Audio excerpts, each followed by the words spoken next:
नमस्कार सभी को।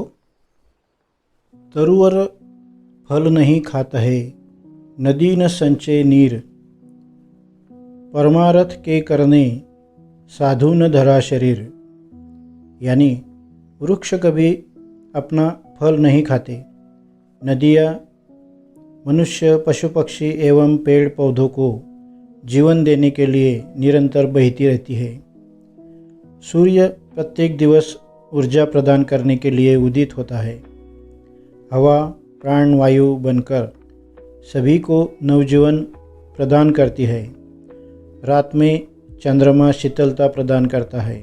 अर्थात केवल अपना अपना सोचना व अपने बारे में ही विचार करना एक संकुचित सोच है, जिसको व्यापक करने की नितांत आवश्यकता है।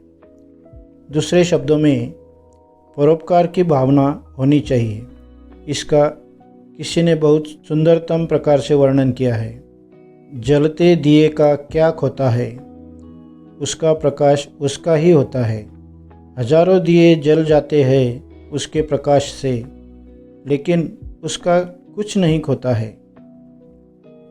हर किसी के जीवन में खुशी बहुत महत्वपूर्ण होती है। यदि खुशी नहीं रहती है तो आपका जीवन बेरंग और नीरस हो जाएगा। यदि आपके पास सब कुछ है, जैसे पैसा, अच्छी पोस्ट, अच्छा घर परिवार आदि, परंतु यदि आपके जीवन में खुशी नहीं है तो यह सब चीज़ें आपको बेकार लगेगी। लेकिन खुशी मिले कैसे? तो इसी विषय पर आज की कहानी मैं आपको सुनाने वाला हूँ। आज की इस कहानी का नाम है सबसे अमीर आदमी का अनुभव। जॉन डी रॉकफेलर दुनिया के सबसे अमीर आदमी और सबसे पहले अरबपति थे। 25 साल की उम्र में वे अमेरिका में सबसे बड़ी तेल रिफाइनरियों में से एक के मालिक बने और 31 साल की उम्र में वे दुनिया के सबसे बड़े तेल रिफाइनर बन गए। 38 साल की उम्र तक उन्होंने यूएस के 90% रिफाइंड तेल की कमान संभाल ली और 50 की उम्र तक वह देश के सबसे अमीर व्यक्ति हो गए थे। जब उनकी मृत्यु हुई तो वह दुनिया के सबसे अमीर आदमी थे।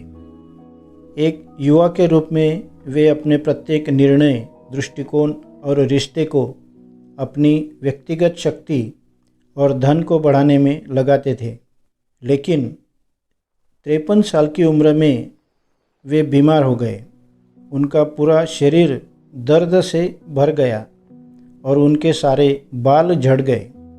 नियति को देखिए, उस पीड़ादायक अवस्था में दुनिया का एकमात्र अरबपति जो सब कुछ खरीद सकता था, अब केवल सूप और हल्के हल्के से स्नैक्स ही पचा सकता था। उनके एक सहयोगी ने लिखा है, वह न तो सो सकते थे न मुस्कुरा सकते थे और उस समय जीवन में उसके लिए कुछ भी मायने नहीं रखता था। उनके व्यक्तिगत और अत्यधिक कुशल चिकित्सकों ने भविष्यवाणी की थी कि वह 1 वर्ष ही जी पाएंगे। उनका यह साल बहुत धीरे धीरे बहुत पीड़ा से गुजर रहा था।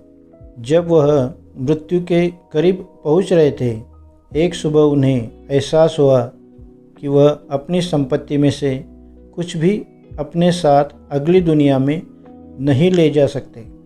जो व्यक्ति पूरी व्यापारी दुनिया को नियंत्रित कर सकता था, उसे अचानक एहसास हुआ कि उसका अपना जीवन ही उसके नियंत्रण में नहीं है। उनके पास एक ही विकल्प बचा था। उन्होंने अपने वकीलों, अकाउंटेंट और प्रबंधकों को बुलाया और घोषणा की कि वह अपनी संपत्ति को अस्पतालों में, अनुसंधान के कार्यों में और धर्मदान के कार्यों के लिए उपयोग में लाना चाहते हैं।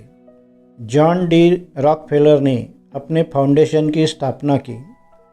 इस नई दिशा में उनके फाउंडेशन के अंतर्गत अंततः पेनिसिलिन की खोज हुई। मलेरिया, तपेदिक और डिप्थीरिया का इलाज ईजाद हुआ।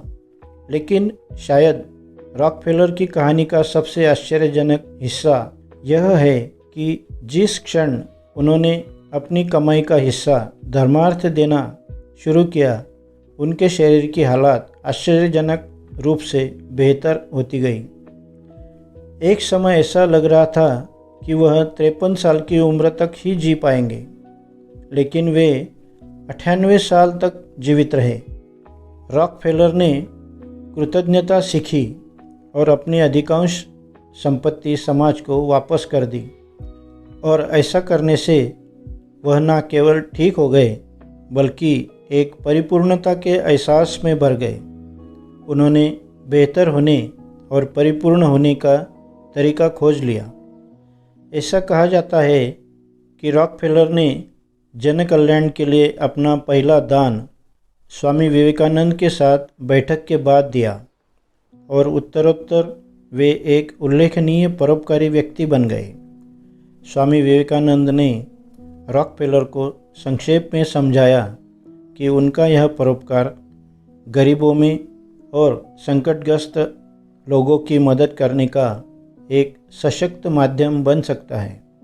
अपनी मृत्यु से पहले उन्होंने अपनी डायरी में लिखा, मुझे जीवन ने काम करना सिखाया। मेरा जीवन एक लंबी सुखद यात्रा है, काम और आनंद से भरपूर। मैंने राह की चिंता छोड़ दी और ईश्वर ने मुझे हर रोज़ एक अच्छाई से नवाजा। देने का सुख ही जीवन जीने का सुख है। दुनिया की सारी दौलत से ज़्यादा ज़रूरी है मन की शांति। आप वो काम भले ना करें जिससे खुदा मिले, पर वो काम ज़रूर करें जिससे दुआ मिले। धन्यवाद। दोस्तों, अगर आपने अभी तक मेरे इस चैनल को सब्सक्राइब नहीं किया है तो मेरी आपसे विनती है कि अभी इसे सब्सक्राइब कीजिए और उसके बाजू वाला बेल आइकन को भी प्रेस कीजिए, ताकि मेरे आने वाले कथा कहानियों के एपिसोड की नोटिफिकेशन आपको सबसे पहले मिल सके। और हाँ, कहानी अगर आपको अच्छी लगी हो तो लाइक ज़रूर कीजिए, अपने दोस्तों के साथ भी इसे शेयर करें। अगर आप इस कहानी के बारे में या मेरे इस चैनल के बारे में कुछ कहना चाहते हैं तो इस वीडियो के नीचे कमेंट बॉक्स में आप कमेंट करके मुझे बता सकते हैं। आपके बताए हुए सुझाव का इंतज़ार रहेगा और स्वागत भी। धन्यवाद।